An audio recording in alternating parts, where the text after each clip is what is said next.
On the Wire, in association with Ladbrokes. It is On the Wire in association with Ladbrokes 2024 Punchestown Festival, and it promises to be a Punchestown Festival of the ages. Not only do we have nearly all the stars from Cheltenham coming back, but we have one of the most eagerly anticipated showdowns in years in the title race. Will it be Jack Kennedy? Will it be Paul Townend? It's all coming up on the Wire.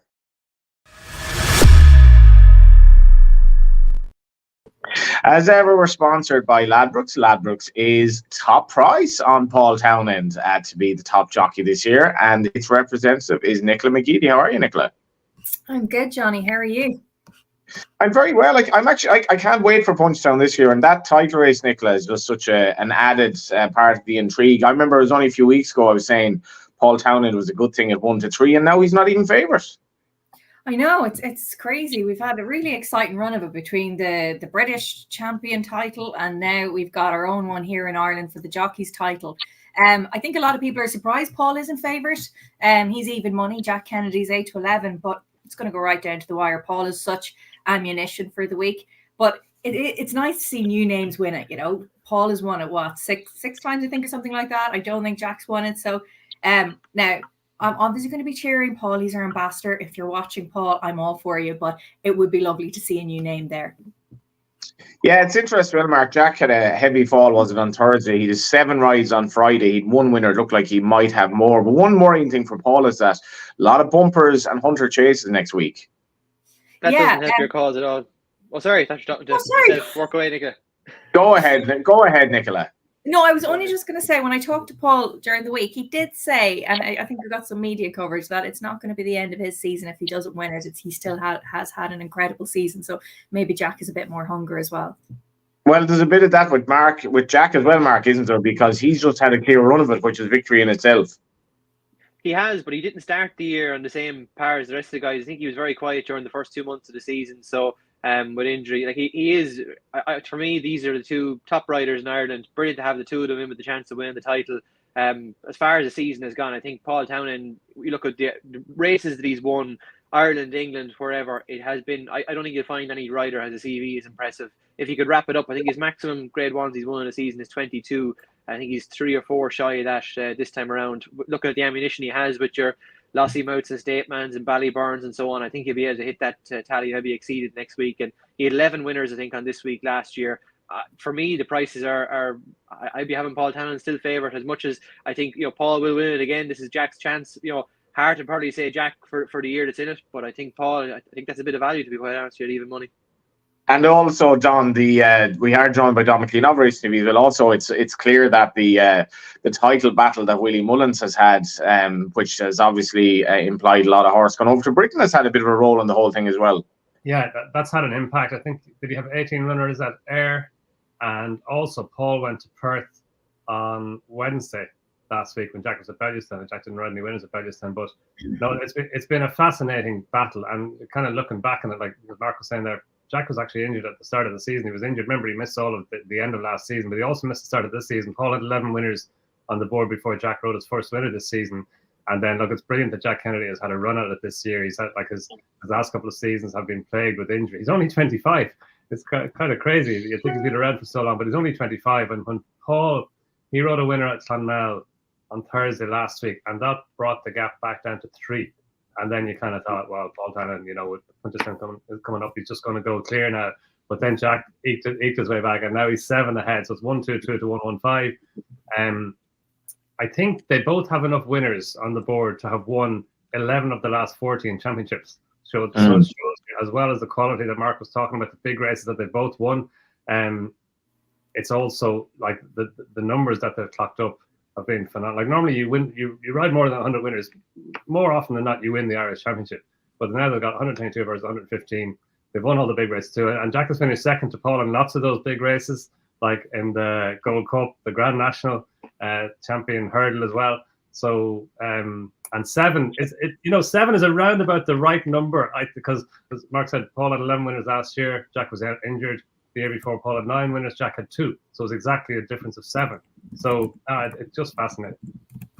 Yeah, some of the key runners throughout the week as well. Paul might get it wrong and some others he just can't ride. But let's hear from Willie Mullins now. So we're going to hear a little bit of audio from Gordon Elliott later on in the show and a little bit from Jessica Harrington as well. I was at Willie's Yards just in the build-up to Punchestown. Spoke about some of the big hopes. And before we hear from Willie, just to note as well, thanks to our sponsors, Ladbrokes. And also do get your comments in on the live show. But let's hear a little bit from Willie Mullins ahead of what's going to be a hell of a week. Oh, I thought Galloping the Champ, Lossiemouth, Ballyburn, Imperial Pass, all those horses that have performed well over the winter, and be nice to have them in Punchestown. I think Punchestown is a great meeting. Socially, everyone from all jump racing people come, and it's 5 days of fun. And then you have the once a year racegoer who comes over to Punchestown just to enjoy the atmosphere. We get a lot of English visitors over and a few French visitors as well. So all adds up to the mix. And what a mix it is. We have naps from Tuesday, Wednesday, and the rest of the week to come as well. Let's get straight into it. Okay. On the Tuesday, we have the KPMG Champion Novice Hurdle. We have a clash of the first two in the Supreme again. And we have the interesting addition into the narrative as well of Mystical Power having gone to Aintree, so he's trying to basically run at the three big festivals, which is very, very tough. But he is a son of Galileo, who I felt showed a lot of toughness when he won at Aintree. We'll start with you on this, Mark. Mystical Power and Slade Steel, these are two stars of the future. For me, the key here is completely different ground to Cheltenham. That's very fair, Johnny. I think the Supreme was the slowest by about 5 seconds, according to Timeform this century. It'll tell you how slow the ground was in Cheltenham. And for me, that's a factor I kind of going to bear in mind as the week goes on. I know we've had horses come from Cheltenham and still perform, but in terms of some of them, it might have been a greater test than you might get in other years at Cheltenham. Another angle I look at this week is that I think looking at the last 5 Punchestown festivals, horses who are running in grade ones here, having had their last start in Cheltenham, if you're not trained by Willie Mullins, your strike rate is 8.9%, something like that. If you are trained by Willie Mullins, I think your strike rate jumps up to something like 28%. And that's bearing in mind that he'd have multiple horses running against each other. So I do feel when you get this time of year, it's not to say that any, obviously I'd love to have Henry de Brownman or Gordon Elliott on my side at all, but it just feels the way Willie campaigns his horses often. You get to this time of the year, there is still petrol in the tank for a lot of them. And I very, very much, I think, it's not a very unique thing to say, follow Willie Mullins and Punchestown. I'm not saying that, but I'm saying when you're looking at maybe horses at the top of the market who have gone to Cheltenham, who maybe are favourites from different yards, for me, maybe the case isn't as strong, maybe. And I do think Mystical Power, the extra run at Aintree, I'm not in love with it. He had to work hard for it. I know he's I fancy him here to actually put it up to Slade Steel again. I think he will finish in front of Slade Steel. As you see here, really liked about the way he travelled through. Probably got there quick enough to the horse probably wanted to deliver late. He's got that flat speed, but he is tough in fairness to him. He does knuckle down here. Firefox again brings a real solid level of form to the table. He's in the mix here too. But I just feel of the bunch of them, Johnny, Tully Hill is overpriced. Now, I would have been very against this horse going to Cheltenham. I didn't like the short turnaround between Punchestown and Cheltenham. Just did not fire on the day. Was disappointing, but was still sent off 11-4 for a Supreme. You're getting a much different price here at 13-2. He's a horse with an awful lot of quality. Around here, we know he absolutely is seriously effective. Second in the Champion Bumper last year to A Dream to Share, and won the Listed Novice Hurdle here really impressively. I just think he's probably the wrong price at the moment because he's coming in here, hasn't gone to Aintree, didn't really get to see the best of him at Cheltenham last time, I felt. And I could see him running big here and definitely outrunning 13-2 at the very least. How much, Don, do you factor in the prep these horses have had? Punchestown, for me, horses are generally trained for Cheltenham and then they go to Punchestown rather than the other way around. So where would you be on Mystical Power? He's been to all three. I agree with Mark on lots of what he said, actually. It's hard to do all three. And now you're talking about Willie Mullins, and that might be that's obviously a positive in that regard, and in the fact by Galileo as well, and out of Eddie Power, I guess. They're all positives, but I remember Sprinter Soccer coming over, and while he won, it's just very difficult to go to all three festivals. It's very difficult to come to Punchestown and be at your peak again, having run at Cheltenham and Aintree, both of them. And look, Mystical Power was very good at Aintree, and as we saw there, he battled on really well to get the better of Firefox, and the two of them pulled nicely clear of Lookaway in third. Lookaway probably didn't enhance the form there the other day, but it was still a big run. And the first 4 actually from the Supreme Novices Hurdle are here, as well as the 8th, Tully Hill. Firefox is similar, like he's been to Cheltenham and Aintree again, so it's going to be hard to bounce back. Asian Master, I think, is a very interesting horse. I can see him being a real force next season, progressing again. I thought he ran a big race. He was widest of all in the Supreme Novices Hurdle, so he could outrun his odds. But I'm with Mark and Tully Hill. I think he's the wrong price. Paul Tennant's chosen to ride him as well in front of Elat Antique and Fun. Obviously, Mark Walsh rides Mystical Power, but Tully Hill, like he was just too bad to be true at Cheltenham. And interesting reading Willie Mullins' comments afterwards. He said that even Paul said on the way down to the start, he didn't feel like the real Tully Hill. He goes well at Punchestown, as Mark said. He finished second in the bumper last year behind a Dream to Share when he had King of Kingsfield behind him in 31. He was really impressive winning that listed race before Cheltenham. And yeah, I think the fact that he's obviously skipped Aintree, if you put a line through Cheltenham's run, which was just too bad to be true, then yeah, like he was a top class bumper horse last season. He was the horse that Willie Mullins and his team chose to take on a Dream to Share in front of Ballyburn. Ballyburn ran a different bumper, so that's how highly regarded he was last season. And you know, he still has unfulfilled potential, I think, and I just would have had him shorter than he is. I was walking down the canal, Nicola, last week, and it was lashing rain, and I was trying to walk home as quickly as I can. Some lad shouts across me in traffic, "It's Brendan Sheridan." And so I crossed the road to chat to him, and he's like, "We might have to water at Punchestown despite the rain here," which is an incredible state of affairs. But all of this leads to me. We'll see a little bit of footage of Slade Steele here. None of us actually has put this horse up, even though he's likely to be the strong favourite. But I just feel that if we watch this footage, this ground was the difference here. Mystical Power actually travelled better. He just couldn't outstay him on this ground. You can see there, takes it up and is beaten. Can get you on that, Nicola? Yeah, listen, Slade Steele is 13-8 favourite here, and Mystical Power is in there at 5-2. Slade Steele beat Mystical Power a length and a half at Cheltenham, and you know we do think he'll get the better of Mystical Power again. Well, our traders do. I don't. You know, Mystical Power, of course, went on to win at Aintree, beating Firefox, and just with the season Willie's having, there's going to be plenty of support for him. The odds could be closer come the off, and Mystical Power, of course and distance winner, will like the ground and probably looks better value to me at the price of 5-2. Firefox is in there at 13-2. Obviously, we'll look to reoppose the front two in the Supreme again. And then he was obviously beaten by Mystical Power at Aintree. So I can't see him getting the better of the other two. Willie also has a Supreme fourth Asian Master at 14-1. But I think, you know, the lads make a great point about Tully Hill. I spoke to Paul Townend this morning, and he's willing to draw a line through Supreme. Obviously, he was very disappointing when coming out. But, you know, he does have, you know, plenty to find with the front two there. But on his best day, he's very good. You know, his work has been good at home, he said, and he wouldn't be surprised if he could land a really big blow on the day. It's a hell of a race. We've loads of horses that could give some sort of a chance to some fresher than others. Let's get on to the 525. The Champion Chase. It's fair to say, Don, obviously the main players in this division are not here. Sometimes that can be good for the race, certainly in terms of a betting sort of proposition. Anyway, I didn't get the feeling that connections, I thought some of the connections maybe of Dino Blue thought the ride could have been a bit different at Cheltenham. I kind of watched the race back subsequently, and I think she was ridden to get home sort of on ground that was possibly a little bit trying for her. But what do you make of the race? Dino Blue on her day is really, really good. She is really good, Johnny. I think that's her winning the pigsback.com race last year. Is it beating Yeah. Look, she's made the transition from really good handicap chaser last season into a Grade 1 contender. She finished second behind Alfabiolo in the Grade 1 race at the Dublin Racing Festival, and then last time.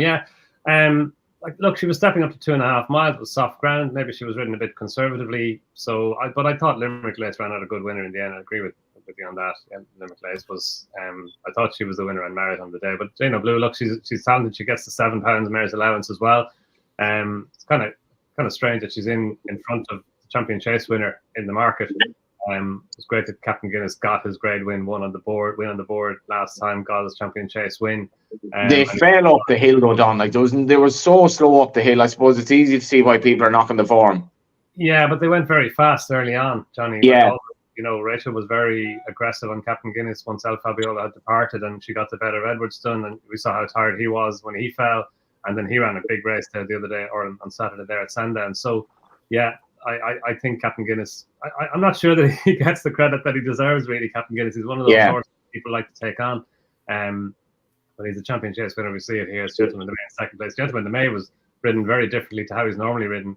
this day, and he stayed on up the hill. But Captain Guinness, he only gets home by a length and a half in the end, but he's always holding him, and for him to keep on as well as he did, because we know that he can be a short runner, he can be a weak finisher, but given the pace that they went in the middle section of that race, I thought he did well to keep on as well as he did. That said, I think Banbridge is the coming horse here. He is dropping down to 2 miles, back down to 2 miles, but he does have 2 mile pace. I think this is in the Silverneck Conti Chase at Kempton. This is his debut this season, it's in January, so it's late enough to be making a seasonal debut.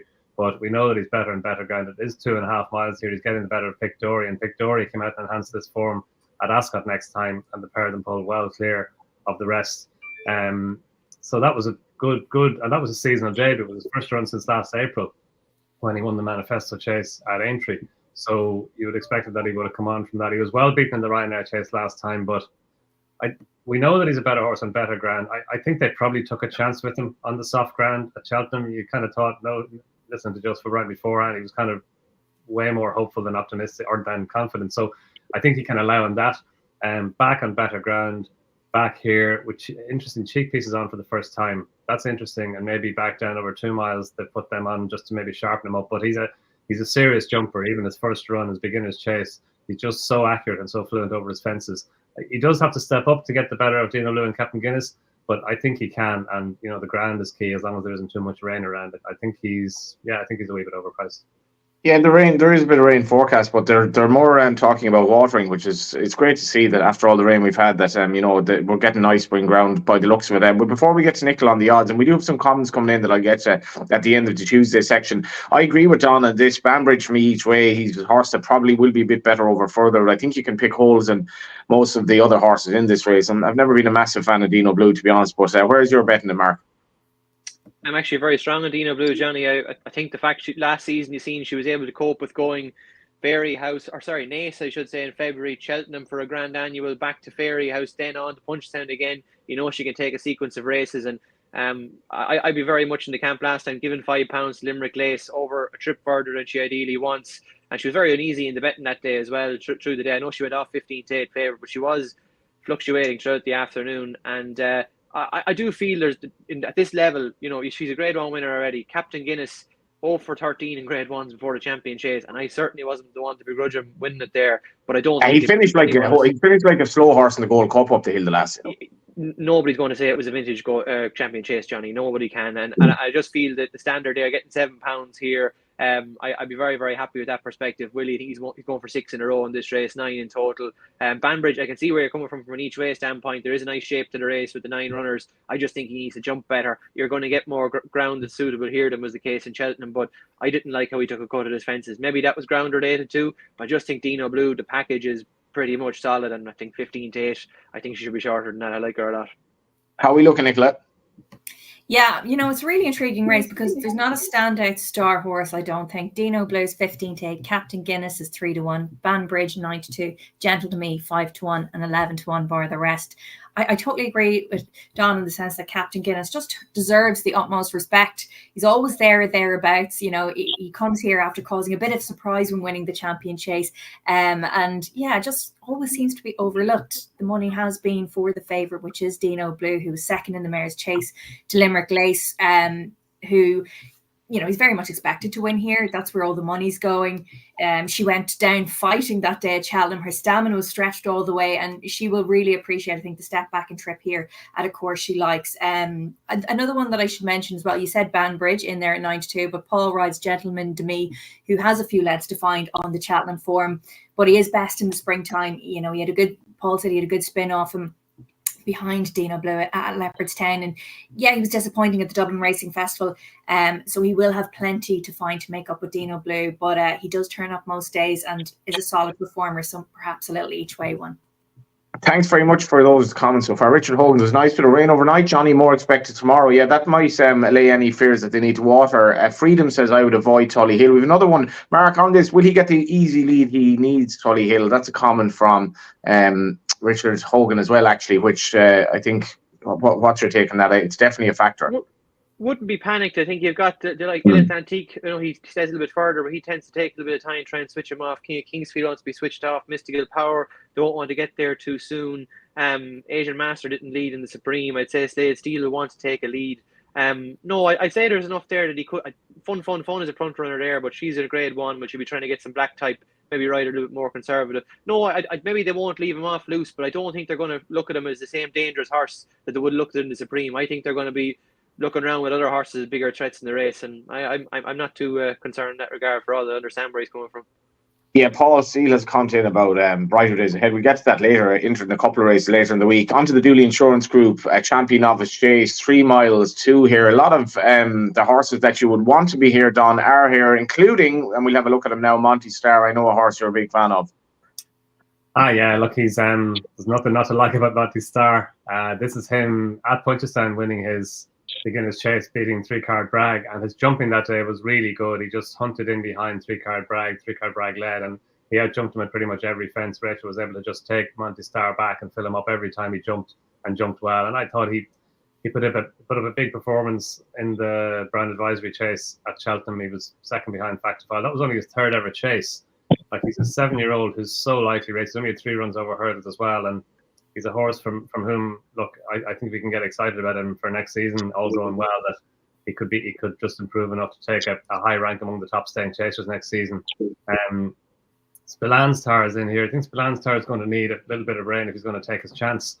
And look, he's just, Jimmy Mangan has done some job with him, the way he's progressed through the ranks, and then got his grade 1 win on the board last time, the Willow Warm Gold Cup at Ferrier. So one that race that Jimmy Mangan won, I think, in 2008 with Connacht Castle. So Spillanstar, he's another horse who, again, stepping up in trips. So that was over 2.5 miles, up to 3 miles on a furlong now. But he shapes like he'll get it all right. And he could be another, like, he's only 6. He's a year younger than Monty Star. So he's another horse who could morph into a top staying chaser next season. To go with all the other JP Webata's top staying chasers for next season. Yeah. Embassy Gardens was disappointing at Cheltenham, so he's going to have to bounce back from that. But he went into the race, like, he was favourite to beat Corbett's Cross in that National Hunt Chase. So this is him winning at Punchestown, I think, is it? Beating Let's Go Champ, yeah.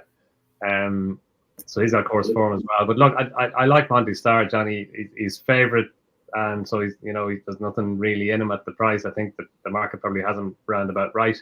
If a lot of rain came, Spillanstar would be a massive player. But I think on the kind of forecast, maybe yielding ground or thereabouts, I think Monty Star is the one that to beat. Well, this is the thing, Don, because first of all, I'll go to you on this, Mark.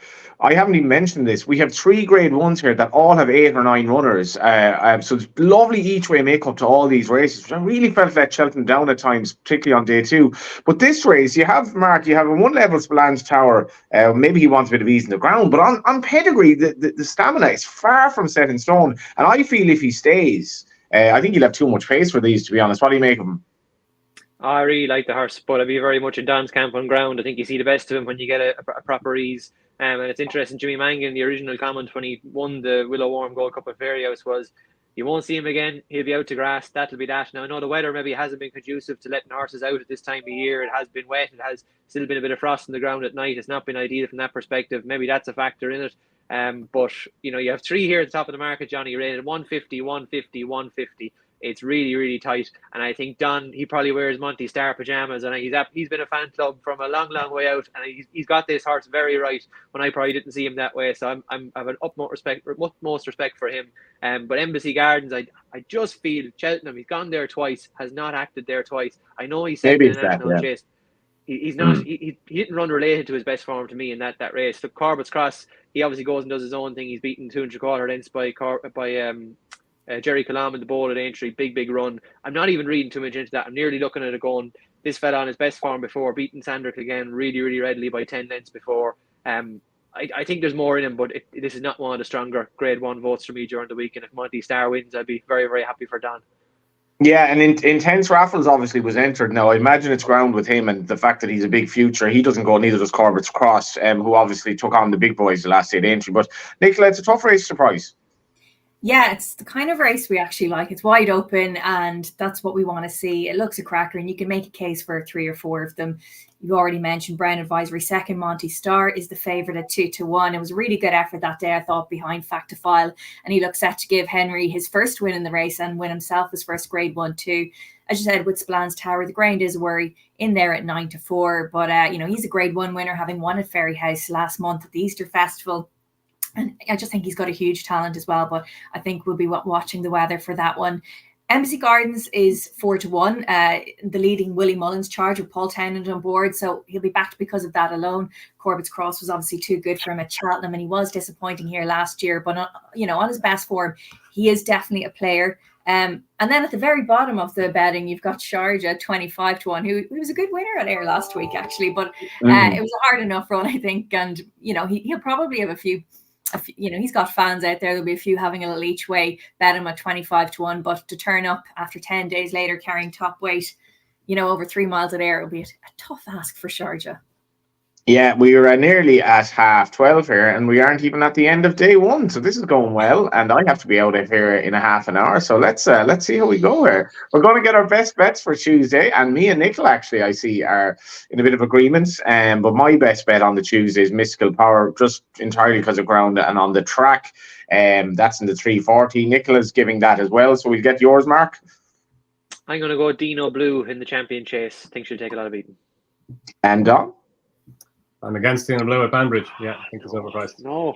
Banbridge. There we go. And neither of them might win. It's kind of that sort of a race. But let's get on to day 2, in which my nap actually runs one of the handicaps here. More of that and on. We will start with Shinar Group, Novice Hurdle. And it's a tricky one, this one, Nicola. I don't know if we priced it on this, but it's a tricky one to price, tricky one to call, an open division, I suppose. Yeah, a tricky one to price indeed. We're still waiting for that to go up. But Paul rides Dancing City, who ran an absolute cracker at Cheltenham, coming third behind Stellar Story, who he takes on here again. He went a couple of places better to win the Grade 1 at Aintree. That was a tough race, and just 3 weeks ago. But Paul says he's a hardy horse, and he will bounce back out of it. You've got High Class Hero as well, who was really disappointing when he pulled up at Cheltenham. I think Punchestown, will be more suited to him, and you'd be willing to forgive him. I think for Cheltenham, it was just, too bad to be true. And, I can see him running a big race here again. He just found, Paul said he just found it, it was very hard to leave Dancing City behind, who just always shows up. And then Stellar Story is the Cheltenham Festival winner here and warrants huge respect. Yeah, so Paul is riding Dancing City here, who he didn't ride in Leopardstown or Cheltenham, but then did ride at Aintree. But obviously, High Class Hero, he had to not ride him, who would have a chance. This kind of sums up the week for Paul in some respects. He's going to have some difficult choices, and yet again, Mark, with another race with the 8 runners. Yeah, great shape to it, and I think that's probably the way I'll try and play it. I think if I got a nice price on Better Days Ahead, I think I'd go that way for all that I see. Danny Gilligan takes the ride. I'm very, very happy to have Danny on my side, but it's obviously not the stable selected with Jack, so conscious of that. Maybe it'd be hard to get off a Bartlett winner for all that was Sam Ewing riding him in the Bartlett, but horse who seems to be improving all the time. Here we see him in the Martin Pipe, and I think this was a Martin Pipe where the right 4 horses came to the fore. You have Waterford Whispers, Answer the Cave, and Nearside. Key to Bourbon, who won ridiculously easy at Ayr the other day in a much calmer race. But really like Better Days Ahead. Trip, I'm not overly concerned at all. And you go back to that Navan Novice Hurdle earlier in the season in December. What a race that was. You have Slade Steele wins it. Lecky Watson second. I think a half a length to separate Stellar Story and Better Days Ahead. So it was a key piece of form. Better Days Ahead, I think, has got better since then. I know on ratings he's a bit defined, but if I got a nice each way price, I think I'd take a go at him. Yeah, Danny obviously not able to claim in this race. But Stellar Story, we look at some VT of him, Donn, and another horse that it was obviously a bit agonised if you're on the jukebox man out in front here for a yard in banging form. But this was a very nice day in performance, Donn. It was. Look, even now, you don't think he's going to get there. It's only like 100 yards from the line where the jukebox man starts to wilt and Kilwood's just looking for the line. You have to feel for him, but fair play to Sam Ewing. He didn't give up. It was his first Cheltenham Festival winner. And even 2 strides from the line, you're not sure he's going to get there. He ends up winning snugly by a head in the end. But look, massive performance. This is it, to me. This race, I've thrown it around a few ways, and I can't really get an angle into it. It is interesting, yeah. Jack Henry's riding Stellar Story, and Danny Gilligan even is riding Better Days Ahead, who he rode in the Martin Pipe Hurdle. He can't claim his £5. He's some value for £5, isn't he? Some value. Come on, Don. Look at Better Sack Me, Paul Byrne, Emmett Mullins, the horse. I mean, he hasn't even run in a hurdle race. Clearly, he's just going to win this. That's how they operate. Yeah, easy. That's easy. That's the puzzle solved. Yeah, look, he's a fascinating runner, all right. But look, like I'm looking forward to seeing Better Days Ahead stepping up in trip, because the way that he won the Martin Pipe, like he didn't look a likely winner turning for home, and he really grounded out, and that's the type of race that, you know, horses for next season can go on and be good staying novice chasers. And then, like, even between Dancer City and Stellar Story, there are conflicting lines of form with them. So to me, it's a fascinating race, but even the way it's priced up, I just can't find an angle into it. Just love the way Byrne and Mullins operate, you know, completely left field stuff again, and we've seen that be successful for them in the past. And a fascinating runner, Better Back-a-Morsacme rather. Now on to the bumper, the champion bumper. We'll have a look at Romeo Coolio here in the footage firstly, who this is obviously Romeo Coolio finishing second at Cheltenham to Jasmine DeVoe, who looks a bit of a star, and the pair of them re-oppose come the bumper here on the Wednesday. And I actually liked Romeo Coolio, Don, staying with you at Cheltenham. Didn't think he did a lot wrong, and he's a horse that's fulfilling his potential. Yeah, no, I thought he did well at Cheltenham, Johnny. He didn't have an ideal run into the race. He'd won at Fairyhouse the time before that, beat Sporting Glory, came out and won next time as well. And he kept on well to get to within 2 lengths of Jasmine DeVoe. And Jasmine DeVoe really stayed on strongly. I think the interesting horse here is William Money, who hasn't been to Cheltenham. Barry Collins' horse, he sidestepped Cheltenham. He's obviously highly regarded by Barry, and he was very good in winning at Naas at the end of February. So, like, he could be anything. He's won his 2 bumpers, and look, the sky's the limit for him. But of the ones from Cheltenham, I'd expect Romeo Coolio to step forward again from his run the last day, and yeah, maybe he could be a little bit of value in the race. But I'm looking forward to seeing William Money take on the 2 Cheltenham horses.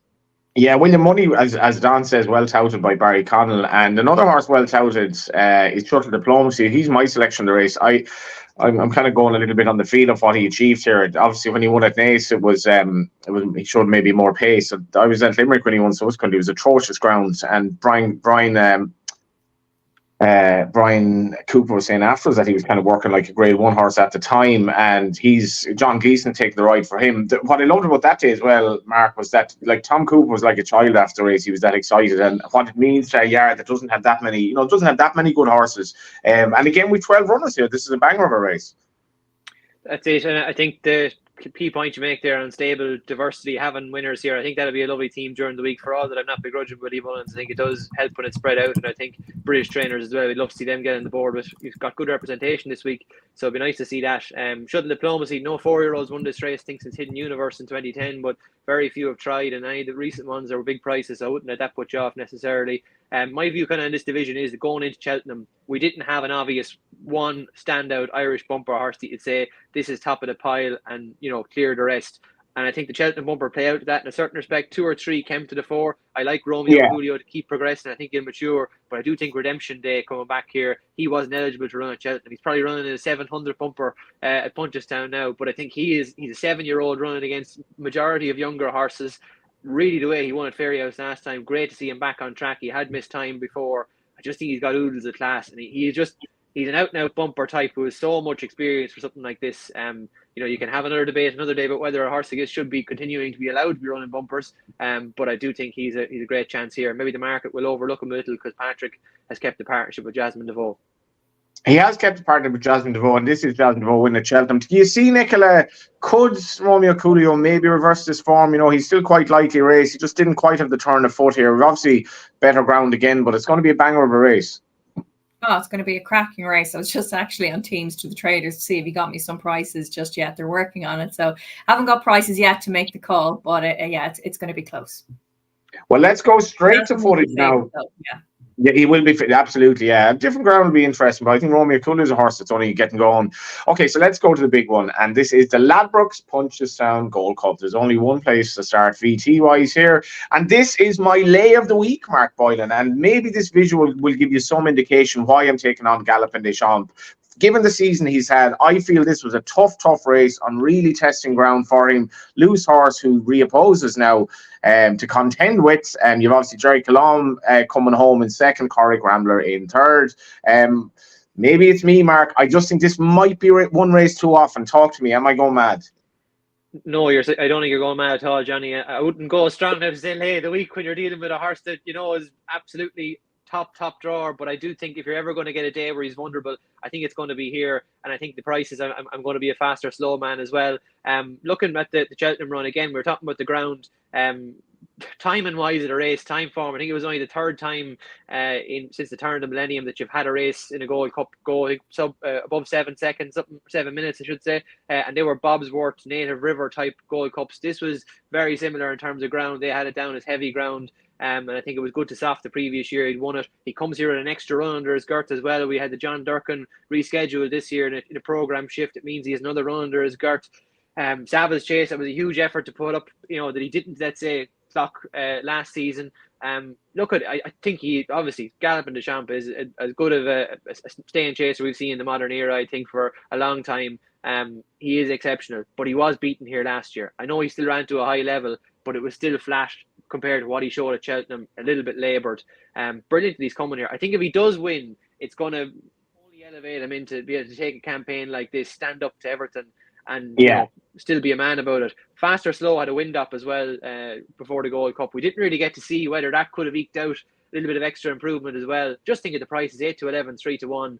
You're getting rewarded for having a go at the Gold Cup winner. And listen, I'll go and I'll take back and tip my hat to Galloping the Champs if he can do it. But I just think as a punter, you're trying to find value. I think Fast or Slow will give him plenty of it.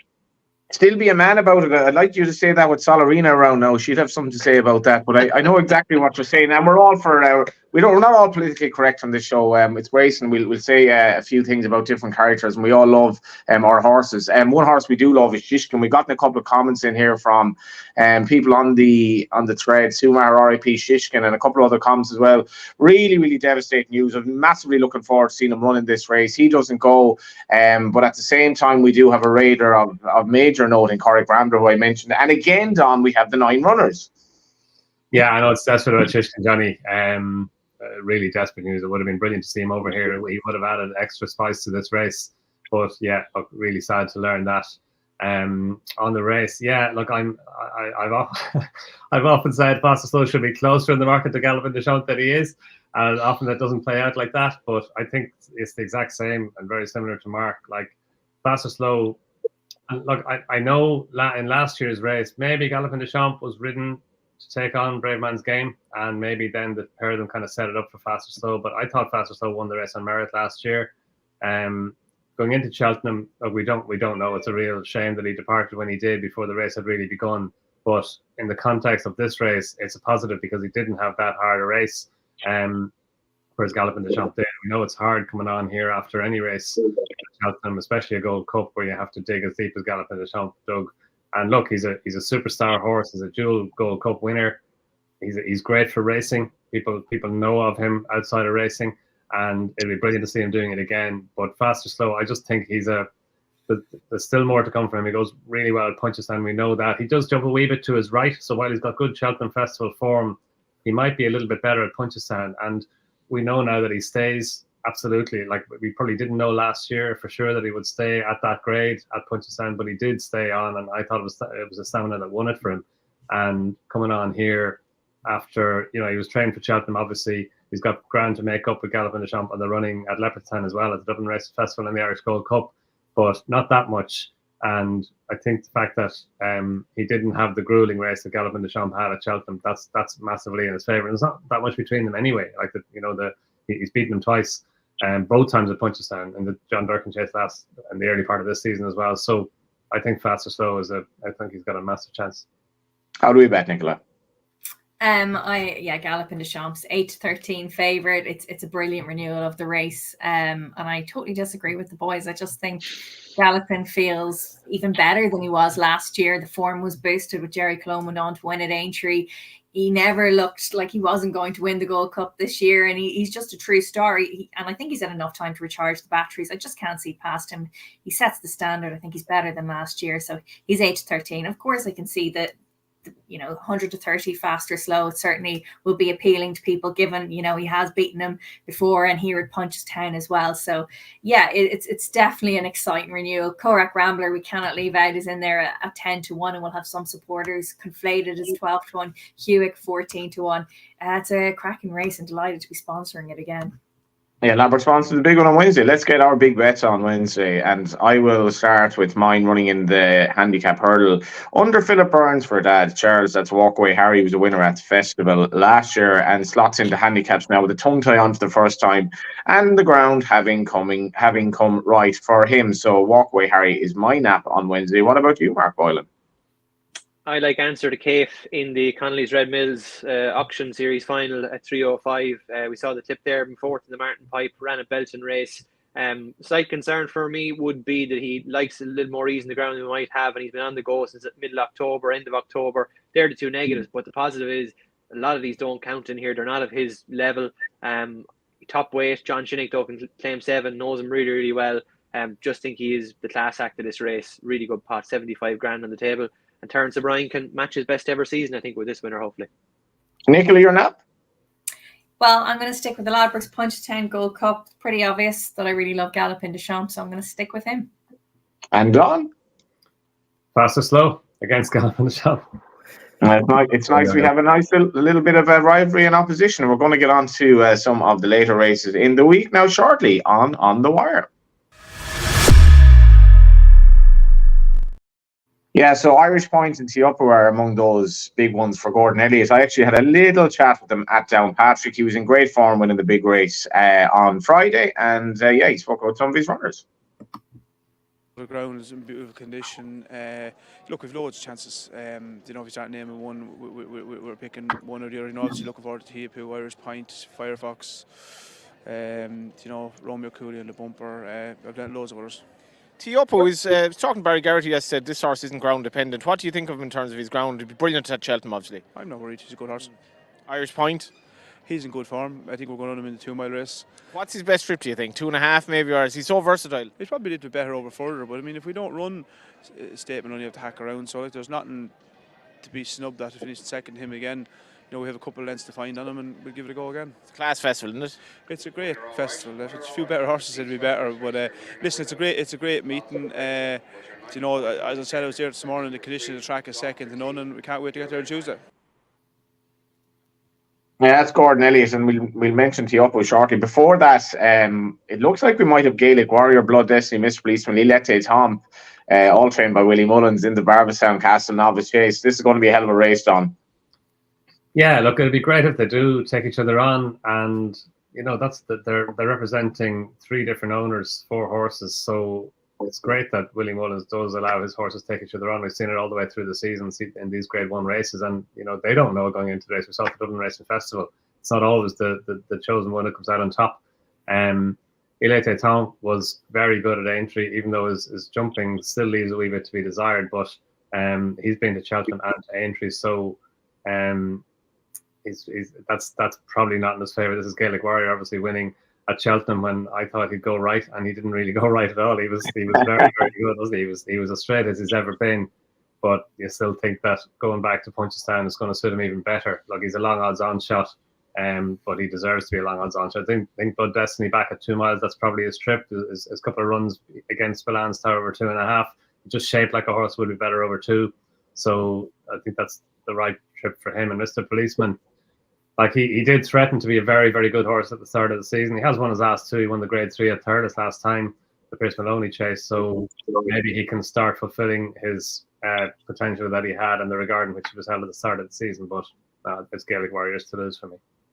Briefly on this one, Mark?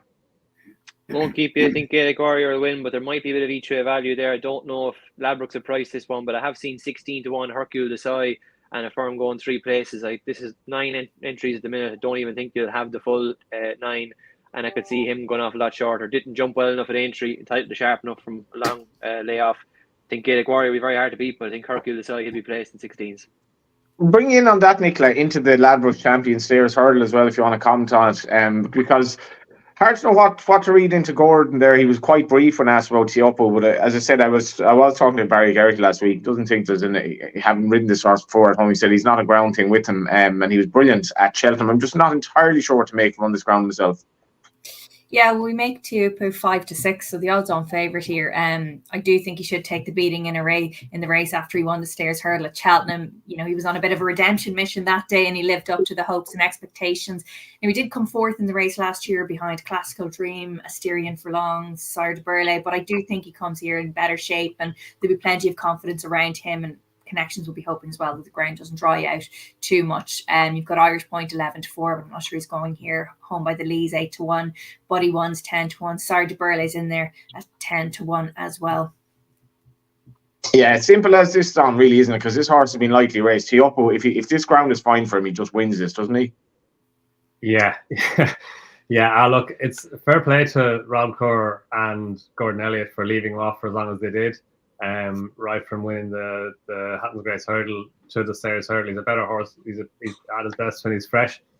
His record after a break of 50 days or more is something like 9 for 9. It's 49 days since there we go.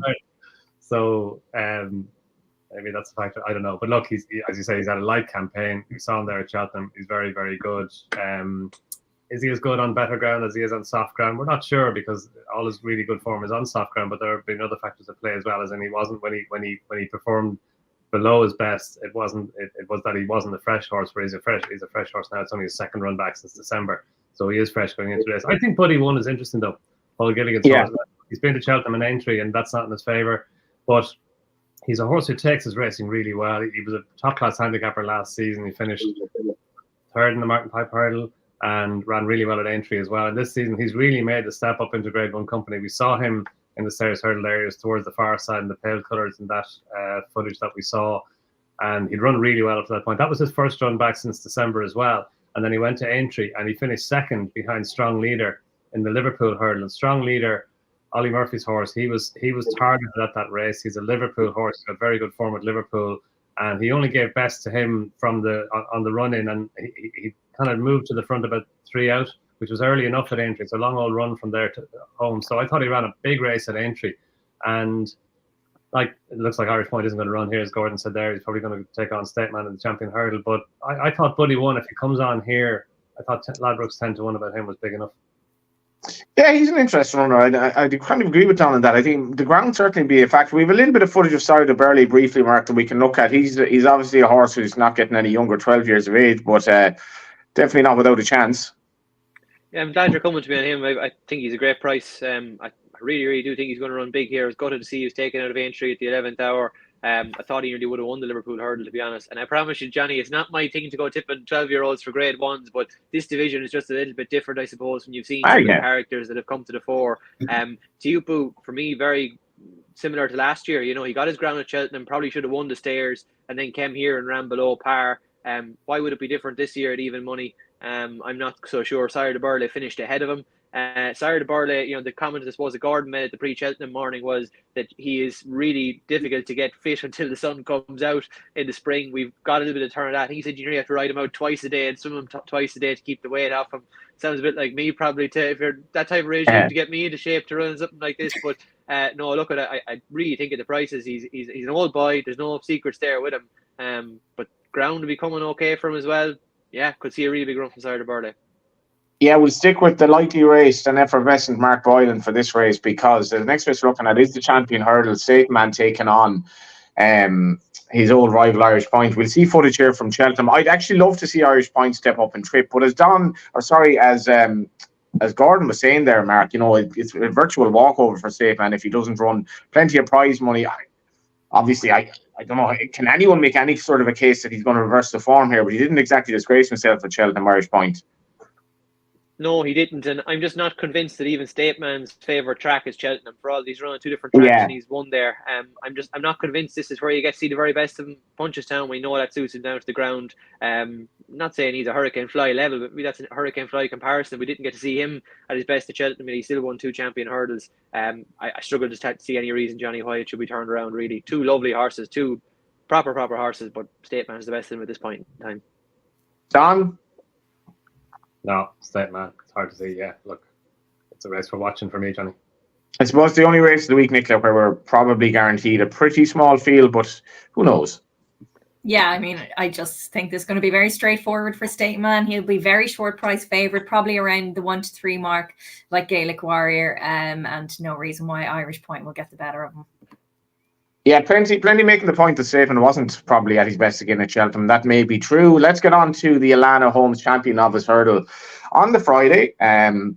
Where it now looks like Jay DeGrugy will be taking on the likes of, I imagine Ballyburn's going to go here now after, and I sort of felt this might happen earlier on in the week. What with the options that Willie, suppose, has over the week in terms of the novice hurdlers. I think Willie had 17 runners left in the Ballymore at Cheltenham the week beforehand. Just goes to show the power that he has. And this race, obviously, Don, we're looking at it prior to declarations, but let's see what happens on Wednesday's declaration time.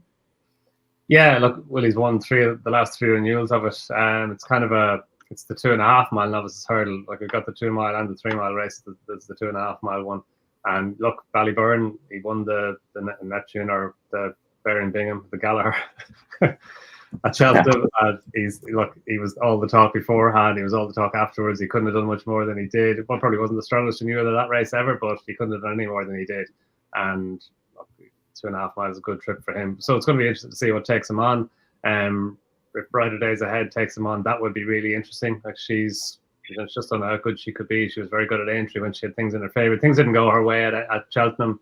It was a really slow pace, and she was a wee bit keen early on. So she showed what she could do at Aintree. So she'd be very interesting getting £7 if she did take a chance here, but she's got the mare's option as well. It's a wee bit up in the air, but Ballyburn would be a short price here if he goes here. And I'd say he probably will go here, do you think, Mark? I've seen a reason why Ballyburn wouldn't. I don't know what Brighter Days Ahead will do. It would seem like facing into a storm to me, because like, this guy, plain and simple, the best novice hurdler around this season. I think the best novice hurdler we've seen in a good few seasons. Even if you look at what he did at the DRF, Slade, Steele and Absurd, absolutely smashes them. And I have the absolute most respect for his horse. He could win a champion hurdle, he could win a Gold Cup, as they're saying. He is one of those rare types. I hope he lives up to that, because at the moment he's just absolutely overflowing with potential. Is anyone against Lossiemouth in the Mayor's Champion Hurdle on Saturday? No. A lot of no's. Okay, well, Jessica Harrington, nevertheless, is going to... we look at Lossiemouth here, and obviously this is a race that should never happen, should be taking on State Man. In a champion hurdle, we would have had one of the great races at Cheltenham. Get rid of all these rubbishy mares races. I'm saying this slightly in jest, but Lossiemouth, we still don't really know how good she is, because this was obviously her doing what she's entitled to do at Cheltenham. She is a hell of a horse. Now, I did speak to Jessica Harrington briefly last week. Imagine if Jessie were to have a winner, and there'll be a lot of celebrations with her and some of her tenants next week, who I believe number Michael Buckley and one NJ Henderson. But here she is talking about Jatara, who has a couple of options at the festival. Well, look, let's hope we have one. I've got a few horses there going for the chance. We have good old stalwarts like Ashdale Bob and The Very Man. The horse I'm really keen on is Jatara, who's won me 3 races and has been third in 2 Grade 1 hurdles. She would love a little bit better ground, which we haven't had all year. And I've got a couple of handicappers going, other handicappers in the slightly lesser races. And then I've got 3 very nice 4-year-olds, hopefully, which will run in some races. Yeah, the 4-year-olds are ones to look out for. I don't think now they're going in the Ballymore Champion 4-year-old hurdle. But we have footage of a couple of the big runners here, and we will start with Bottler Secret. We're nearly finished the show here. This is a race I'm massively looking forward to on the Saturday. Bottler Secret is a horse that there's just something about him. It's like you see a woman at the bar and you're just like, I don't know what it is, but then she actually comes over. She's great crack, she's beautiful, and she's everything you want her to be, which is what this horse is. And this is him winning the last day at Fairyhouse. Mark, I love this performance. He would cheap pieces on for the first time, and yeah, I love this horse. He's just thoroughly likeable, and the only concern I have is just soft ground, because he is so effective on it. We saw he swam through it in Galway. Really loved it at Naas on the flat too, and with Kieran Murphy. And he's handled it really well, the twice over hurdles too. But the way he improved from run 1 to run 2 in his jumping, he's just everything you'd like in a young juvenile hurdler. But I do think the standard, let's say, of what he's faced so far, Sergino, I think, brings a higher level to the table, so it's going to require a career best. If this was running very testing ground, I'd certainly be giving Bottler Secret a bigger chance. But if Sergino does come over here with the Henderson wheels very much back on the bus again now, obviously the setback with Shishkin needs to stay very tough times for them. But in terms of actual form, seeing the likes of John Bon roll back to form at both Aintree and Sandown, this guy winning at Aintree as well. I think Sergino, he'll be hard to beat here, I think, but Bottler Secret future is very, very bright. Yeah, Don, we don't have, obviously, John Bon, who ran on Saturday. We don't have Shishkin, who sadly passed away. We don't have Constitution Hill, who's had a really interrupted season. But we will have Sergino, hopefully. And, the house is going to be brought down here if Nicky Henderson is a winner. Yeah, I hope he comes over, Johnny. Yeah, because, and look, he didn't go to Cheltenham, as we know. They took him out at the 11th hour. And he was very good at Aintree. And he beat Cargesi. And Cargesi, for me, she's rock solid. She won the spring hurdle, to finish second in the triumph hurdle, which travelled better than Majesborough down to the final flight, and looked like she ran a race at Aintree. And Sergino beat her pretty well. So look, and he was a lot of the talk of the previous circuit before Cheltenham as well. He didn't get to run the triumph hurdle, but it would be great if he comes over. And look, I agree with him about the Secret. There's no telling how good he could be. Kieran Murphy did a great job with him. He won his last two, and on soft ground at Naas, he got up to a rating of 87 on the flat. And he's continued that progression over hurdles. Gavin Cromwell was good because when he won at Naas, he was kind of thinking maybe the time hurdle might come up a bit too soon, and it obviously did. And to me, what do I know? But it looked like a very kind of long-term implication decision to leave him off, not go to Cheltenham, go to Ferryhouse instead, won that well. He was weak in the market before that Ferryhouse race as well, so he could be very good. And yeah, it'll be so, Cargesi's a big player. If she comes on here, I can see no reason why she won't.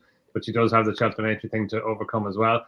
And Sergino, if he came over, it'd be a good test for Bottler Secret. We know where he stood then in amongst the top juveniles. 100%, and both of them have had light enough campaigns. Let's get the best bets that we have of the rest of the week. So that's Thursday through to Saturday, and mine is Bottler Secret.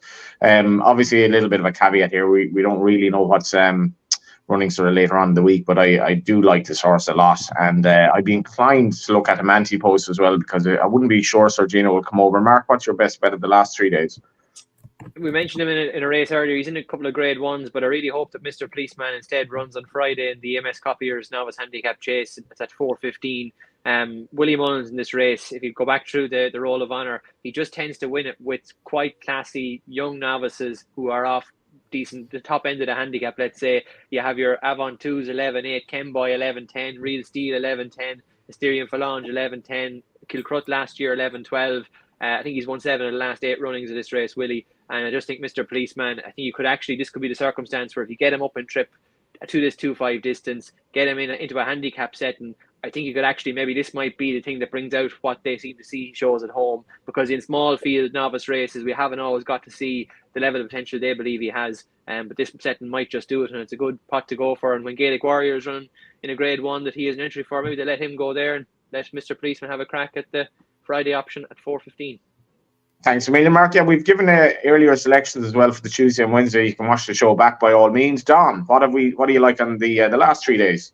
I'm going to stick with Buddy 1 in the Stairs Hurdle, the Ladbrokes Stairs Hurdle. I just think he's overpriced. Look, Teapu's a big sets a very, very high standard, but I think Buddy 1 is a wee bit underrated, and it'd be great for Paul Gilligan and his team if he does go and run well. Nicola?